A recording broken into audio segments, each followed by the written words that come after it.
Now we'll take a look at our PollService. PollService will be responsible for getting the data, such as polls, but also for actual voting and creating the polls. It will be communicating in the future with Web3 service, which communicates with the MetaMask. So it's kind of like intermediary in our front-end application and the actual blockchain later on.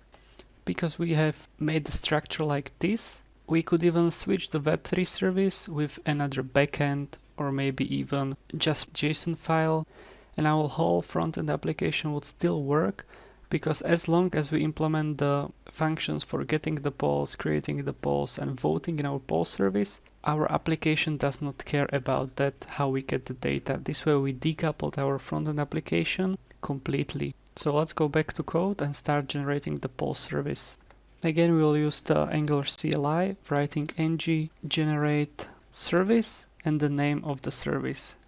Because our service is called PollService, we just write the poll only because the service word will get appended anyway. As we can see on the left, two files have been generated, the PollService and PollService test file. The test file we can delete. And just to make it more clear, we can create a new folder called poll-service and move the PollService TypeScript file inside that folder.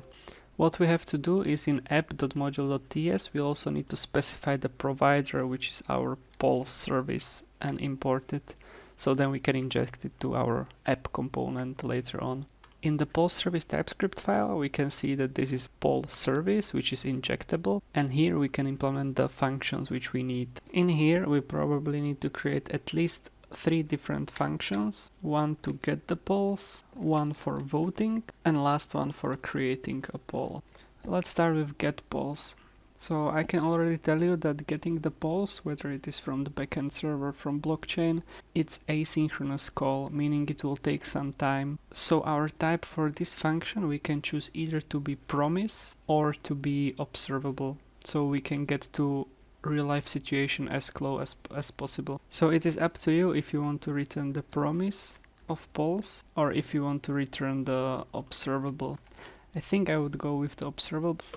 So let's import the observable, and this one is poll array, not polls, and we also need to import the types.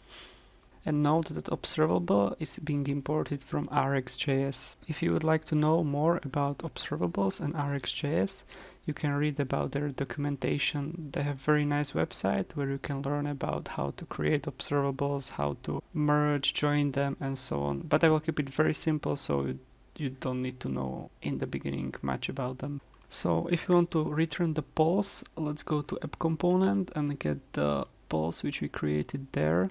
So let's grab this array, take it out and put it here, but because we are going to return an observable, we are going to write off and then paste inside our array, remove the semicolon and save.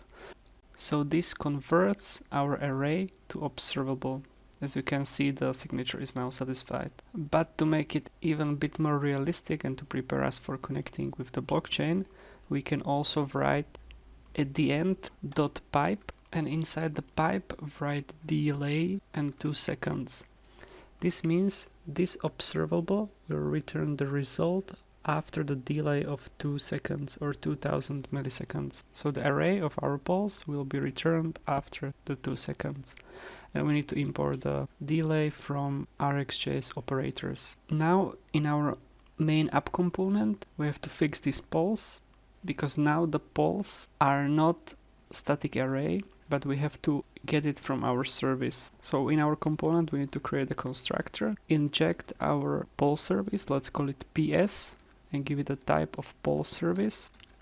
And now the polls will be equal to this poll service dot get polls. Because observable, or if used promise, is asynchronous, in our template we need to write something which is called async pipe. So in our ng for loop, this is not static array anymore. We need to wait for it to resolve to get the results.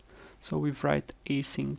So if we save, we check our website, we refresh, then we can see we don't have results, but after some time we get the results and it should be still working. Yes, it is. So now we are getting the data asynchronously from our poll service. Let's now implement voting and creating the poll.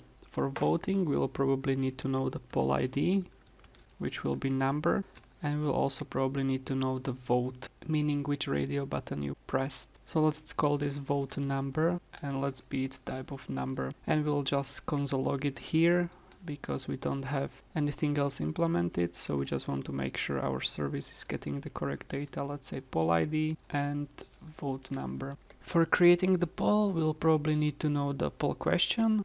Let's just type question, which will be the string, the image thumbnail, which will be string because it will be URL to image, and then the options, which will be string array. And again, we'll just console log to make sure our service is getting the correct data. So then later on he can pass it to the real Web3 service and options. Alright, so let's implement these two.